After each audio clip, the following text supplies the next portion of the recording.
बिस्मिल्लाहिर्रहमानिर्रहीम। In the name of Allah, the Beneficent, the Merciful. अब आप सोचे, खुशखबरी हुई, बाप खुश होता है कि हाँ हमारी बेगम वाइफ प्रेग्नेंट है, बड़ी खुशी होती है बाप को।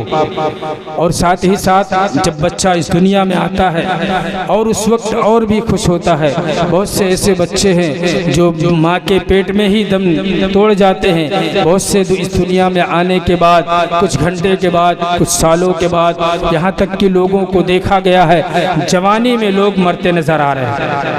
आज के दौर के एतबार से ज़्यादातर लोग जवान मर रहे हैं। आखिर मरने की वजह क्या है? आज हमारा नौजवान सिर्फ स्टाइलिश में जी रहा है, सिर्फ स्टाइलिश में जी रहा है। हमारी अपनी ज़िंदगी को स्टाइलिश बनाने की कोशिश कर रहा है। लेकिन याद रखो, हम स्टाइलिश ज़िंदगी तो बना लेंगे, स्टाइलिश कल्चर तो अपना लेंगे, हम स्टाइलिश चीज़ों को अपनाने की कोशिश कर लेंगे, हम उस पर अमल कर लेंगे। लेकिन याद रखो, अगर हमने स्टाइलिश को छोड़ करके मदीने मुनव्वरा प्यारे आका करीम सल्लल्लाहु अलैहि वसल्लम की तरफ से निस्बत लगाई और लौ लगाई, हमने अपनी ज़िंदगी उनकी सीरत के मुताबिक चलाने की कोशिश की, तो अल्हम्दुलिल्लाह हमारी ज़िंदगियों में बहार आ जाएगी, हमारी ज़िंदगियों में इनकलाब आ जाएगा। याद रखो, दुनिया में तुम्हें कोई सहारा देने वाला नहीं है। अगर तुम अच्छे काम करोगे मज़हब इस्लाम के लिए, यकीनन तुम्हारे लिए वही काम कब्र में भी और हश्र में भी काम आएगा। और सबसे पहले कब्र में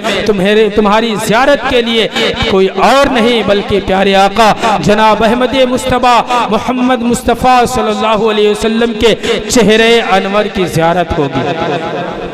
मोमिन तो शौक से मरता है, लेकिन कहा गया है कि दिन में कम से कम एक बार मौत को भी और जहन्नम को याद किया करो। जहन्नम इतना ख़तरनाक मंजर है। बहरहाल तो मैं और आगे बढ़ता चला जा रहा हूँ। मैं जो बोलने वाला था वो वहाँ तक नहीं पहुँच पाऊँगा। अब तो वक्त भी नहीं है कि फिर आगे वापस जाऊँ। जहन्नम एक ऐसा गड्ढा है कि अगर उसको सुई के नाके के बराबर खोल दिया जाए तो उसकी गर्मी से पूरी रुए ज़मीन के लोग मर जाएंगे। इतना खतरनाक मंजर है। और ये सूरज जो हमें इतना सा दिखता है ना, साइंस से पूछें तो साइंस यही कहती है सूरज पृथ्वी से भी बड़ा है। कितना? पृथ्वी से भी बड़ा है। कोई माई का लाल कह दे कि हम सूरज पे घर बनवाएंगे, कह सकता है? सूरज पे घर नहीं बनवा सकता। अरे यार, करोड़ों मील दूर पर सूरज है तो हमारे जिस्म को झुलसा देती है। और जब सूरज सवाने से पे होगा तब का आलम क्या होगा? सूरज सवाने से पे होगा, उस वक्त का आलम क्या होगा? अब आप सोच रहे होंगे सूरज है क्या? अब आपको बताता चलूं, सूरज चौथे आसमान पर है। कौन से? मालूम है किसी को?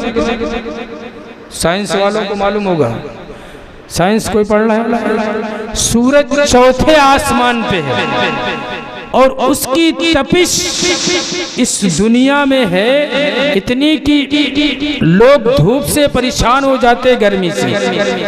इतनी दूर की मुसाफत है और सूरज मशरिक से निकलता है, मगरिब में जाता है, मगरिब में जाता है, मगरिब में डूबता है, रब का हुक्म पाता है, फिर वो सूरज उल्टे कदम वापस जाता है, फिर पूरब से निकलता है। तो इस तरीके से इसका मुसलसल ये रवा दवा है। लेकिन याद रखो, जिस दिन सूरज पश्चिम से निकल करके पूरब डूबेगा उस दिन कोई काम अमाल नहीं आने वाले, कोई अमाल काम नहीं आने वाले हैं। फिर उस वक्त सिर्फ रोना ही रोएंगे।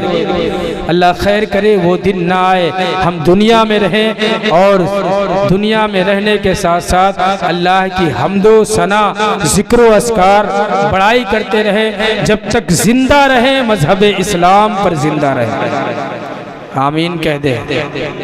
जब तक जिंदा रहे मजहब इस्लाम पर जिंदा रहे, और जिंदा रहने के साथ साथ जब तक जिए तो सच्चे पक्के सुन्नी मजहब मसलके आला हजरत मसलके इमाम आजम अबू हनीफा के मसलक पर कायमो दायम रहने की तौफीक व रफीक अता फरमाए।